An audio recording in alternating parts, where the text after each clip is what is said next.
Put in, demystified, understanding the phrases. Hello, language enthusiasts. Today, we're diving deep into the world of English phrases, and we'll be decoding the commonly used term, put in. By the end of this video, you'll be able to use this term like a native speaker. So, let's jump right in. Put in literally means placing something inside another thing or location. It's a combination of the verb, put, and the preposition, in. For example, she put the key in the lock. Can you put the groceries in the fridge? Like many English phrases, put in can also be used in a figurative sense.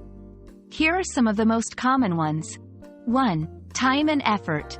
When referring to the amount of time or effort someone has devoted to a task.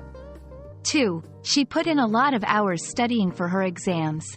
3. They've put in a great deal of effort to make the event successful. 4. Formal requests or applications. Refers to submitting or offering something formally. 5. I put in a request for a day off next week. 6. He's putting in an application for the manager's position. Context is key. The meaning of put in can change based on the context. Always pay attention to the surrounding words and the situation. Practice with examples. To truly master, put in, practice by making your own sentences or identifying its use in conversations, books, or movies.